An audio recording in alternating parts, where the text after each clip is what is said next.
Blitz and I sat down in our suite at the Delta Center, our first night together into this venture into soccer. I think the whole thing. Someone asked the question, "Are you bringing the Royals back?" And we looked at each other and said yes, not having any idea what that was really going to entail. But if you look at Utah, if you look at what women's sports is doing right now and having a moment,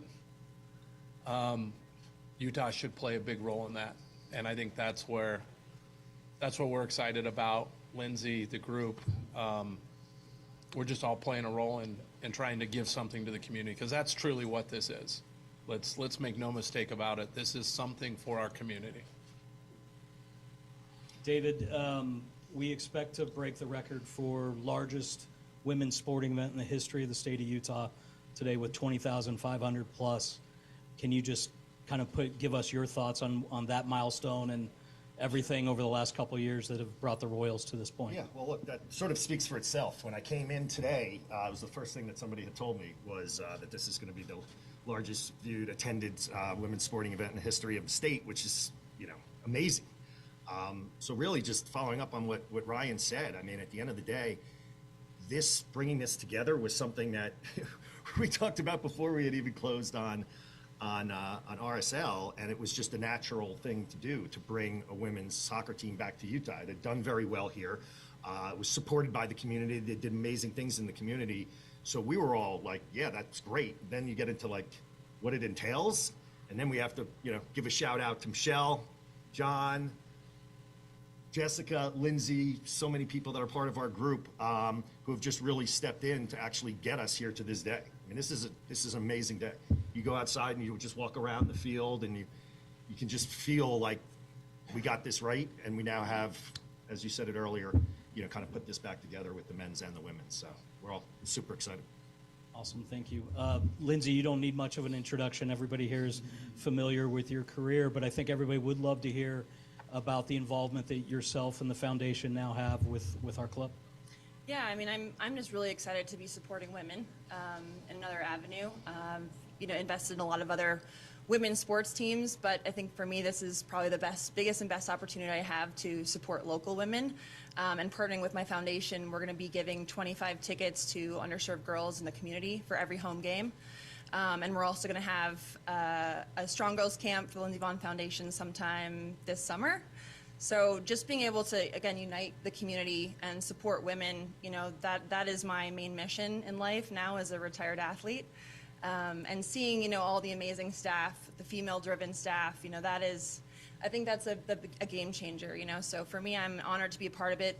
Thank these guys for having me on, and just looking forward to help Utah expand in as many ways as possible. Thank you very much. Let's go to Alex Vehar, Salt Lake Tribune. Thank you guys for doing this conference before the game today. This question is for either one of you who wish to answer. Amy Rodriguez was very candid the other day, and with the expectation of the team potentially, in her belief that if everything goes right, they can win a title this year. The sporting director, Kelly Cousins, was a little bit more measured, maybe in the next 2 to 3 years.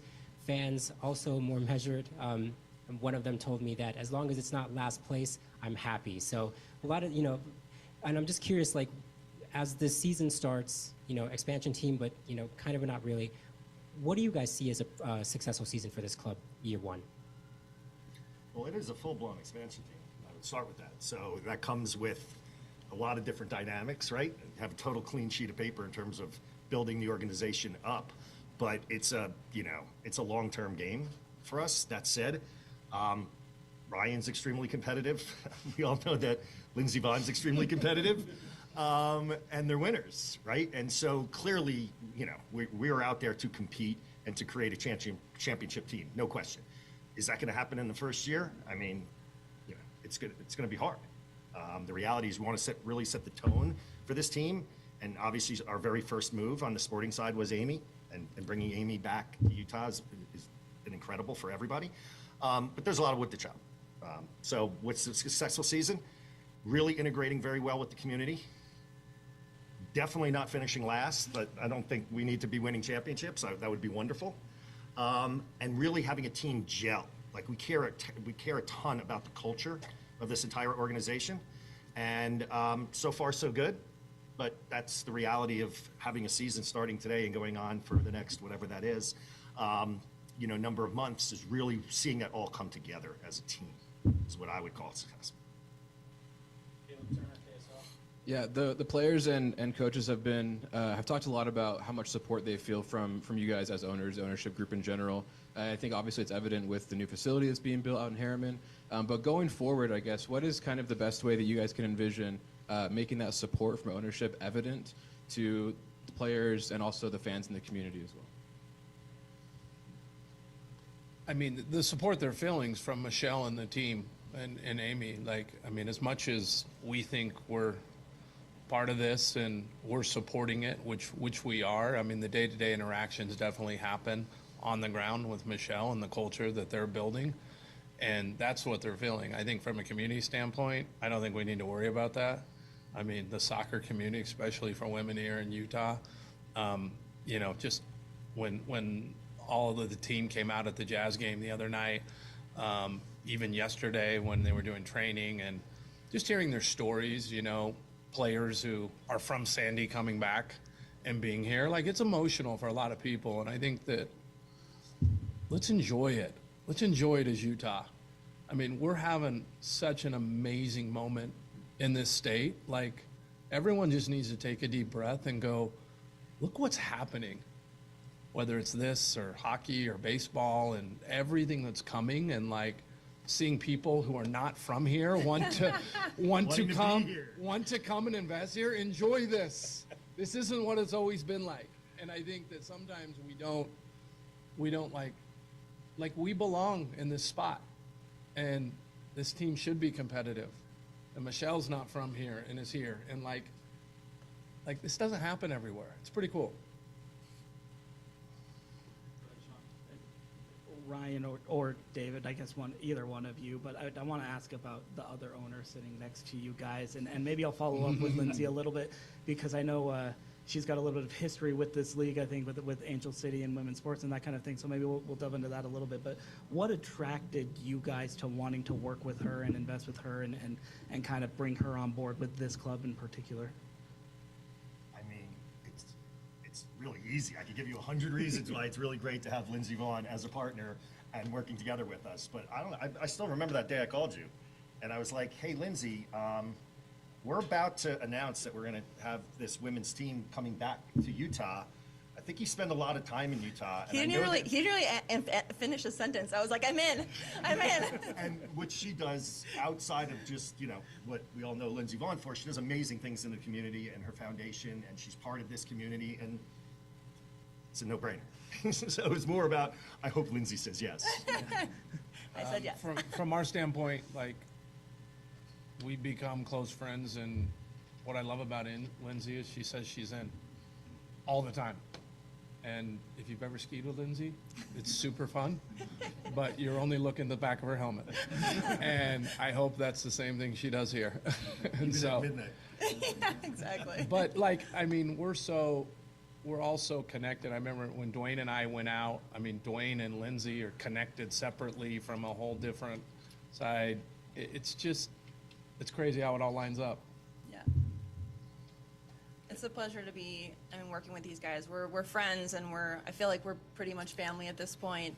And for me, having lived here since basically 2001 for the Olympics, my first Olympics, I was 17. I'm now on the bid committee for the 2034 games. I love being a part of this community, and whether I live here full time or not, I want to support it, and to have the opportunity to work alongside these two amazing men who support women and who want to see women succeed.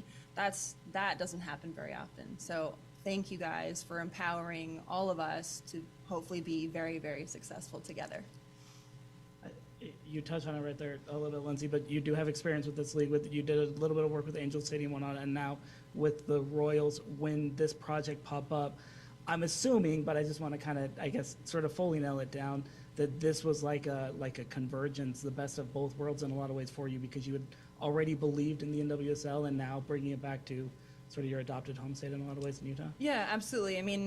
again, I've always wanted to support women in sports, and however I can do that, I want to try. And obviously, there was an opportunity to invest in LAFC, and I love being a part of that. But this is my community, and also partnering with my foundation to be able to empower the youth in the community. I think that is a really unique opportunity that I feel very lucky to be able to be a part of. So it's definitely the best of both worlds. This is my home, I feel like, and again, to be able to empower women, have my foundation involved, work alongside these guys and the amazing women that are leading this organization, it's an honor. Hi, Amy Donaldson with KSL. So I've covered you as a skier, and I actually have a couple questions for you. I remember you at one time just trying to get people to treat women as not, like you're always compared to men no matter what you do, male athletes, right? And you were definitely trying to say, like, look, I'll ski against them. I'll, compare our times, whatever I need. To make you take me seriously as a woman athlete, right? And I know you took some criticism for that. And but what do you see in this moment, right? Like Ryan mentioned it, like there is definitely something happening in women's athletics.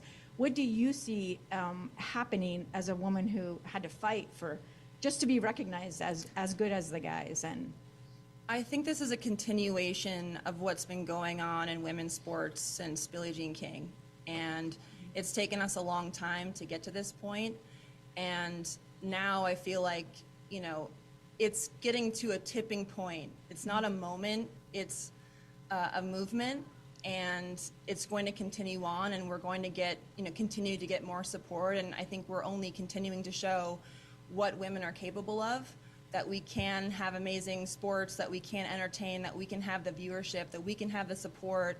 I think this is just a great example of a lot of women who've worked really hard for us to be in this moment today, and hopefully, we're going to be able to carry that torch and create a whole new path for the next generation.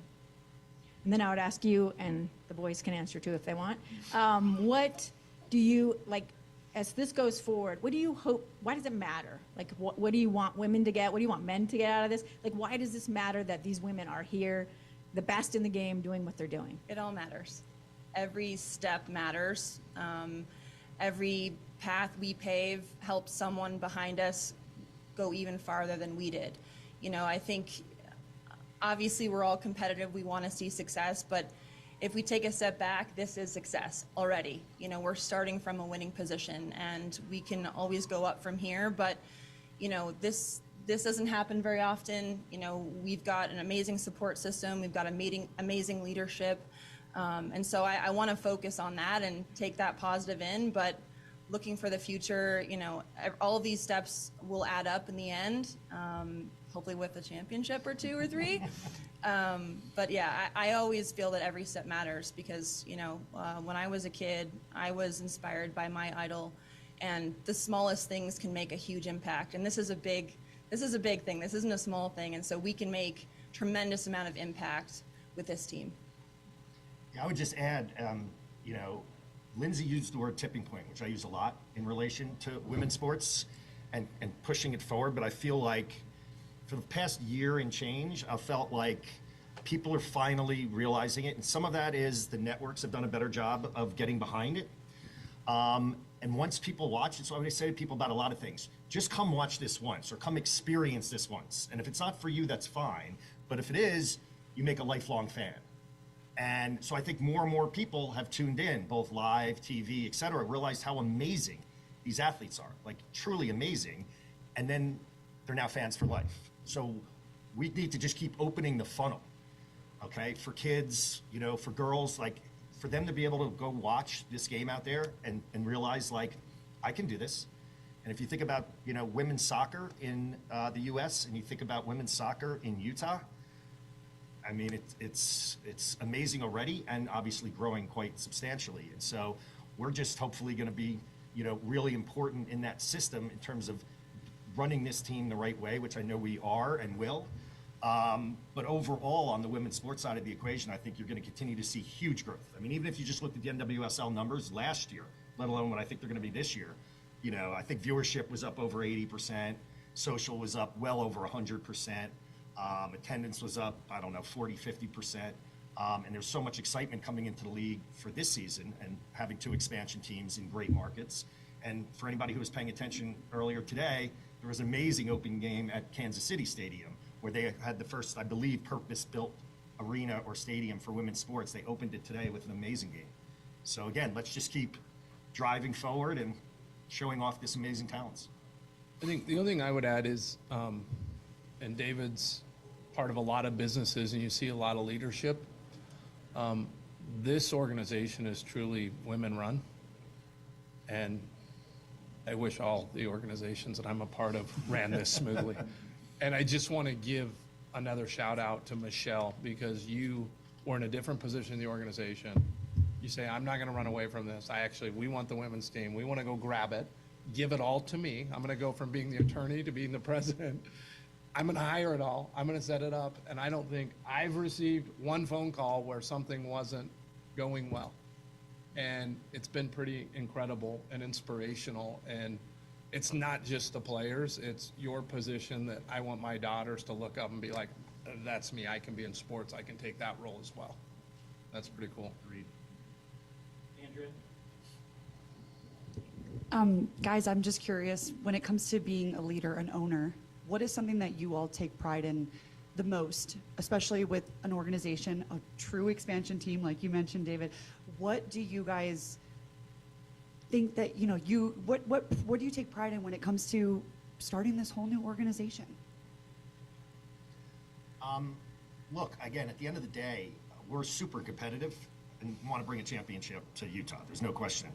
But we want to create this organization where Ryan said it really well in terms of kids out there looking at this organization, both from a sporting perspective and a business perspective, and saying, wow, I can do that.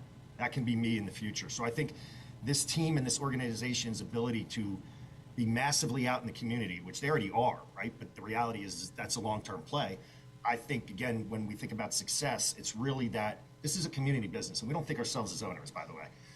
These are community businesses. We happen to be in a very lucky position that we are investors in this team and this organization. But we let the amazing management team, do their thing, and we learn from them. But I think we all have a collective view besides the competitiveness point, which is clear, that we want everybody to be proud of working in this organization, and we want to be in the community so much that everyone has a positive impression of the Utah Royals, which I think they will. I think for me, it's, I've said before that I'm into sports, but Utah sports. And I think there's a mission with this community to also elevate Utah.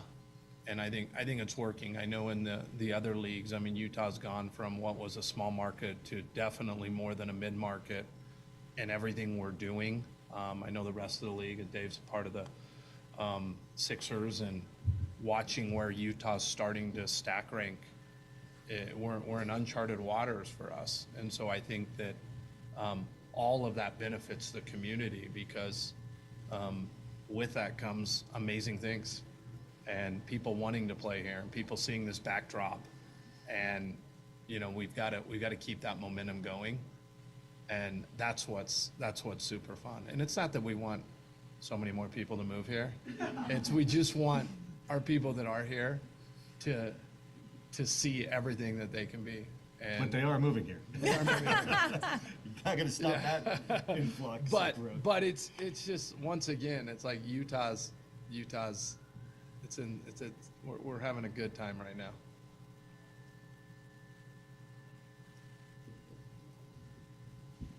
How's it going, y'all? Johnny Keeley with URFC and RSL. Just a quick question for you, David. You mentioned that the Royals had this amazing new stadium, or not the Royals, Kansas City has this amazing new stadium specifically built for women's sports, and they had to sell out 11,000 people there today, and it was an amazing game. What does it mean to you guys to have a sold-out 20,000 people here today in Utah? It's absolutely incredible. I came out here with a couple of my friends, and they said, so how many people are going to be there today? And I was like, I think it'll be close to 20,000. They're like, well, how many seats are in the stadium? I'm like, pretty much like 20,000. And they were like, seriously? It's going to be 20,000 people there? I'm like, I think so. Look, it's incredible, right? Like, couldn't be happier. And again, it all keeps coming back to those people who come out for this experience today, you know, hopefully have an amazing experience and continue to come back and support this club. And that's back to that whole community engagement point. But yeah, having 20,000 people here today is awesome. Can I ask another question? Yep. So I wondered, Lindsay, if you talk about watching Peekaboo and her inspiring you and what that meant to you. I mean, seeing it makes it possible. Could you talk a little bit? The investment in women's sports has been significantly less than men forever and ever, but that seems to be shifting. Kansas City is an example of that. What do you like? Give us a couple examples of things where you weren't treated as fairly, and like seeing the shift and being a part of making sure that that doesn't happen to the next generation of, you know, athletes in any sport. Because it's, Yeah. I mean, I've had a lot of instances where I wasn't treated fairly or treated less than my male counterparts, but I focus on what I did with it and what I can do for others going forward. And of the 20,000 people here, there will definitely be kids that will become NWSL players, 100%. And so that's how I look at it. I look at investing in women's sports as an opportunity to pave a new path that's hopefully better than the one that I was on, an easier path for them to accomplish their dreams. And, you know, like David said, there is a tipping point in how women's sports is being viewed, how it's being invested in, and people are starting to catch on that women's sports is awesome. And it will only continue to grow. And as long as, you know, we continue to do our jobs, people will continue to follow, and the next generation will continue to push the limits. And that's what it's all about, honestly. Okay, last question, Alex Vevar. me go in front of Andrea's camera. I'm so sorry. Yeah, so I do have a Royals question. You know, but before I do that real quick, Ryan, I noticed that you mentioned the Delta Center earlier. Does that mean that you're in the camp of the Delta Center? Is that whole? No, I just wanted to ask. So in terms of the community with the Royals, everybody always says that sports can bring people together, right? And so to what extent do either of you think that having this team here, having it, like you mentioned, run by women and it running smoothly, and it can galvanize little girls who are living here, what do you think the impact could be on the wider state, where I think there's a perception, and a lot of people would say that women have been marginalized in this state in its history? Yeah, I mean, first of all, I think the entrepreneurship that's happening in the state by women is second to none of anywhere in the country. There is more entrepreneurship here. And I think that's something that we should be super proud of. So I think women in general have a pretty rotten history of how they were marginalized, but I think we should be proud of what's going on in Utah. And that should be the only narrative, because we're leading the country. And so I think that's a big point. And I think we're showing the art of the possible. I mean, honestly, this is a startup. I don't think we all know what it is, but what we do know is Michelle's here, we're here. I'm looking out at all of the different, and I hope you all get to know all the other investors that are here, because they're all betting on us. I see Andy and Shelby in the back. Andy's from Nike and been in Oregon, and he's here, all bought in on Utah, and Jess, and like, I hope everyone can see this story with Scott. Like, I think I'm the only Utahn, me and Lindsay, that are here, like, bowling in. That's the impact. You're seeing an impact, a little microcosm of it right here. Hopefully that continues out, because these are prominent people who believe in this vision of women's sports and Utah at the same time, and pulling that together. And hopefully this is a place where that can bring the community together. And I think that's what sports are about. Sports are about, we have so many things wrong with the communities that we're in that are hard, but this is a moment where people come together and they forget about life and they create memories, and they can look back and say, wow, this is what it's about. And I think if you watch people exit today, I think one of the cool things would be, fathers and mothers and brothers and sisters with their hands around each other going, okay, this is it. This is it. This is what it's supposed to be. And if that's the impact, plus they can look at these incredible leaders, like, I'll back that all day. All right, thanks, everybody. We're 45 minutes away from kickoff, so really appreciate you. Awesome, thank you.